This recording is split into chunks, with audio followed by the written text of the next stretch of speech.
Baik Ibu, terima kasih atas kesempatan dan waktunya.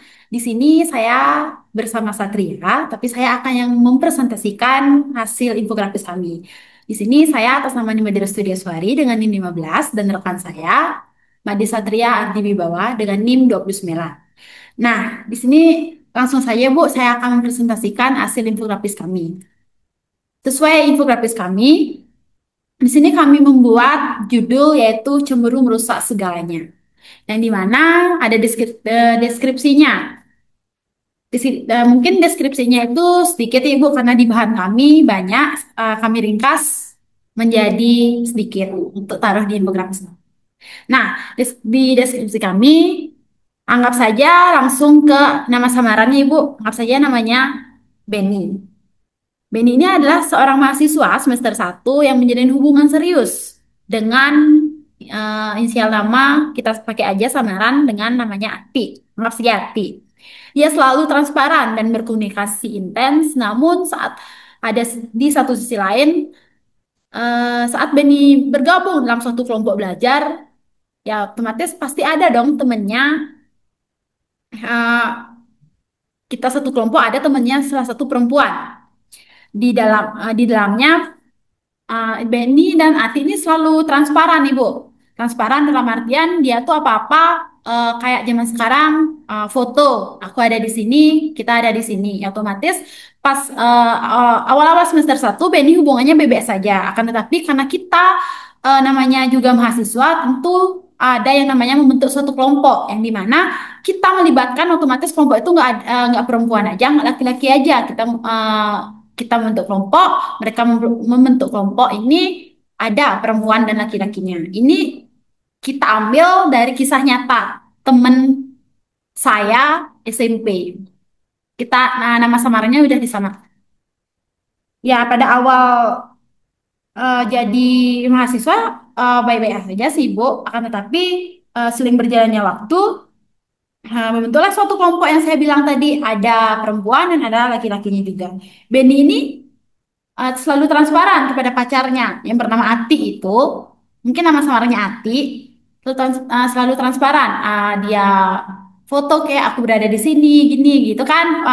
Pacaran zaman sekarang pasti isi yang namanya ngabarin lewat foto. Nah, di puncaknya sebenarnya Ati ini eh, puncaknya sebelumnya dia nggak terlalu cemburu karena sebelumnya si Benny ini udah melangsungkan eh, kerja kelompok, akan tetapi karena sekarang melibatkan ada perempuan di dalam kelompoknya itu ya udah puncaknya Ati cemburu dan sampai Benny pun merasa tidak nyaman karena kecemburuan itu, karena kecemburuan ini kayak hubungan toksik bisa dibilang. Si Ati kayak memaki Benny, kayak ngapain sih harus sama perempuan, ngapain sih kayak gini, kita kan nggak tahu, namanya juga kita cari relasi juga, kita harus eh, sadar kayak kita harus mencari relasi untuk hubungan kelompok ini. Dan bisa disingkat ya Ati ini memiliki kecemburuan yang sangat ekstrim Ibu eh, terhadap si Benny gitu. Nah, kami di sini itu aja sih cerita singkatnya, deskripsinya. Di sini kami ada yang namanya identifikasi permasalahan, yang dimana saya di infografis ini menyajikan permasalahannya terjadinya konflik yang menimbulkan akibat kecemburuan pacar Ati, yaitu si Beni, terhadap interaksi sosial pasangannya. Kelompok belajar bukan hanya untuk Ati menunjukkan kecemburuan yang berlebihan, terutama kata Beni, interaksi dengan teman-teman sekelompoknya yang bisa disederhanakan.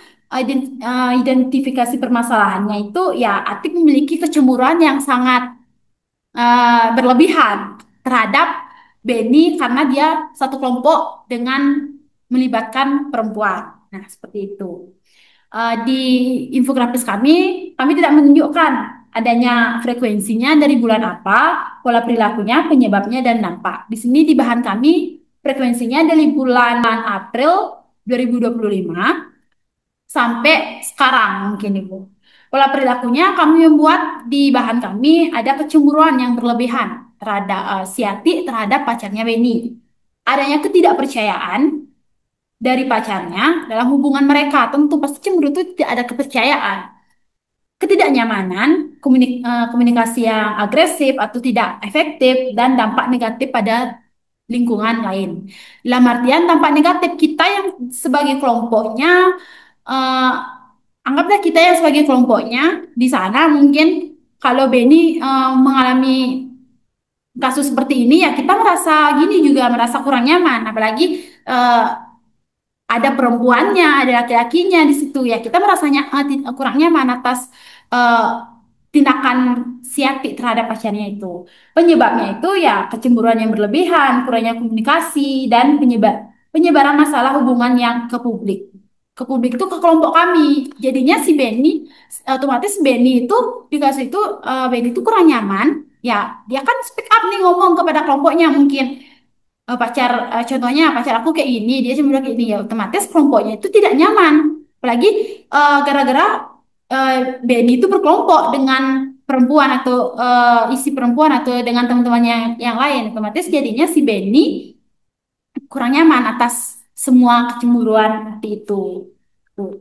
Adapun analisis teori kami menyebutkan analisisnya ada teori, kami menyebutkan teori ada 4 teori. Yang pertama ada teori RMIT.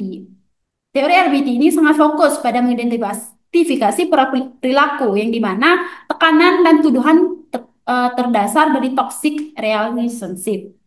Yang kedua ada teori humanistik. Pendekatan humanistik ini menekankan pentingnya empati dari penguatan harga diri juga untuk si Benny.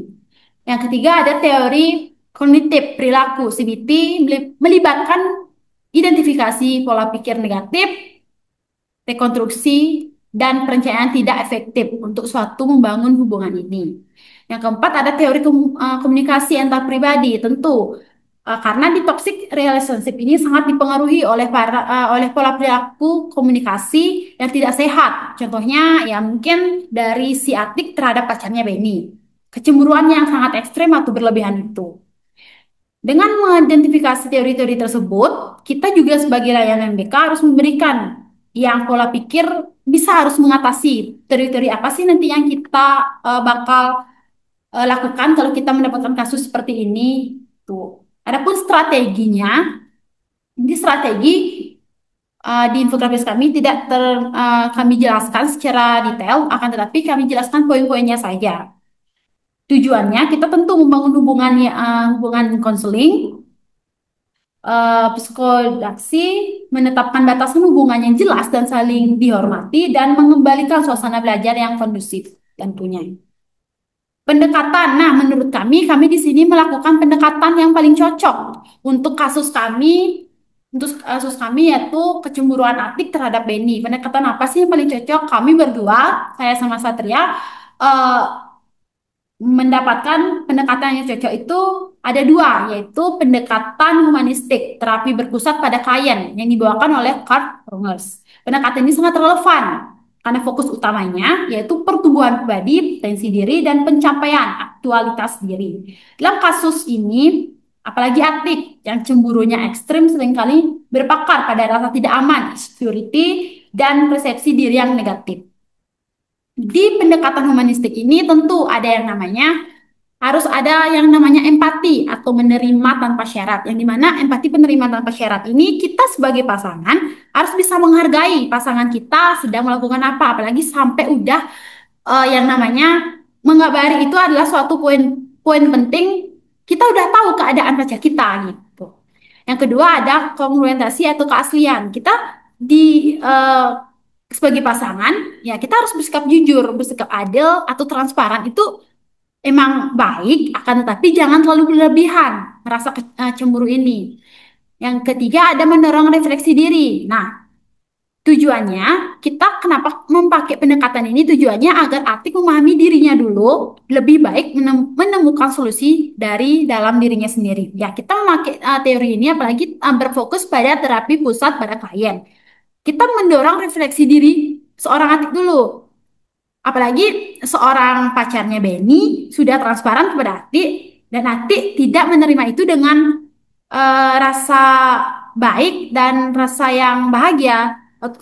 Keterbalikan dia merasa itu adalah kayak ancaman menurut dia. Kenapa sih sama harus ada perempuan? Kenapa sih kayak gini ya? Itu dia sebenarnya si Atik harus memahami dirinya sendiri dulu untuk selanjutnya ke hubungannya supaya nggak terjadi kasus seperti ini.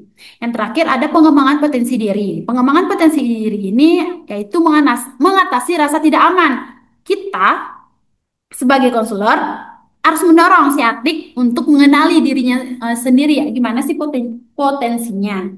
Ya, dan terakhir fokus pada dirinya, fokus pada saat ini. Saat ini kayak istilah logikanya, ya kita berpikir saat ini aja, jangan kayak gimana sih nanti kalau Benny cari cewek lain, misalnya kayak gitu, gimana nanti dia eh, gini suka sama teman kelompoknya gitu. Kita fokus aja pada saat ini. Kita sudah jadi pacarnya Benny, misalnya Ati sudah jadi pacarnya Benny, otomatis ya udah Ati sudah jadi pemenangnya, nggak mungkin harus berpikir seperti itu. Kita fokus pada saat ini dulu. Dan yang kedua, kita pakai pendekatan kognitif dari behavioral terapi CBT. Nah, kenapa kita pakai pendekatan ini? Pendekatannya juga berfokus sangat relevan untuk berguna pola pikir dan perilaku. Ya, eh, di PP di infografis ini kami menggunakan ada juga teknik. Kenapa sih kami juga menggunakan pendekatan kognitif dari behavioral CBT karena relevan. Di sana ada identifikasi di story kognitif yang dimana kita akan membantu terutama berfokus pada si aktif mengidentifikasi dan menantang pikiran-pikiran irasional terhadap pacarnya si Benny dan kita juga akan membantu si Benny agar lebih bisa memberikan suatu arahan nanti kalau misalnya jadi seperti kasus seperti itu. Nah, yang kedua ada rekonstruksi kognitif. Praktis ini membimbing Atik untuk mengenai pikiran-pikiran, menangani pikiran-pikiran negatif dengan pikiran yang lebih realistis dan seimbang. Misalnya ini Benny butuh belajar kelompok. Aku udah percaya nih, apalagi dia udah sampai transparan, sampai foto, ya udah akan fokus pada kegiatan itu. Seharusnya Atik nggak berpikir cemburu atau seperti apa dia udah di foto atau bagaimana ya udah selesai udah aman gitu dia udah ngabarin aku gitu seharusnya di posisi hati. Nah dan selanjutnya ada mengidentifikasi perilaku seperti ini juga akan membantu Atik mengembangkan strategi perilakunya seperti apa yang lebih sehat dan bisa menangani kecemburuan itu. Bagi saya pribadi, kecemburuan itu emang ada di setiap hubungan, akan tetapi kita harus mengelola kecemburuan itu seperti apa. Jangan sampai seperti kasus ini, kecemburuannya sangat berlebihan. Ini akan merusak hubungan yang mereka bangun akan menjadi hancur seperti itu. Nah, di infografis ini saya tidak menampilkan teknik apa yang saya akan pakai. Tentu saya akan memakai saya menampilkan teknik konseling individu dan teknik konseling pasangan. Tentu teknik konseling individu ini kita berfokus kita sebagai konselor mendapatkan kasus seperti Ati, kita individu untuk Ati bagaimana sih Ati ini terlalu berlebihan seperti itu, kita menangani kasus seperti itu gitu. Dan teknik konseling pasangan, kita tentu mendatangkan Ati dan si Beni untuk eh, teknik ini gimana caranya kita sebagai konselor untuk mengatasi ini dan kita berilah mereka waktu untuk speak up pandangan si Benny ke Ati kayak gini, pandangan Ati ke Benny seperti ini dan nanti kita sebagai konselor bisa mengambil jalan tengahnya seperti apa. Nah, seperti itu dan selanjutnya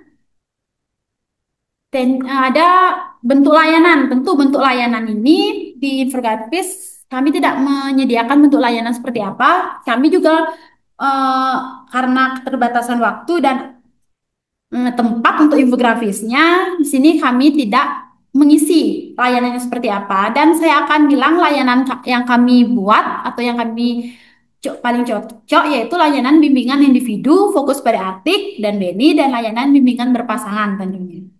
Oke, Bu. Itulah presentasi infografis dari saya dan kerjasama dari teman saya juga, Satria. Sekian, mohon maaf kalau saya ada kesalahan kata atau kesalahan bicara atau seperti apa dan mohon dimaafkan.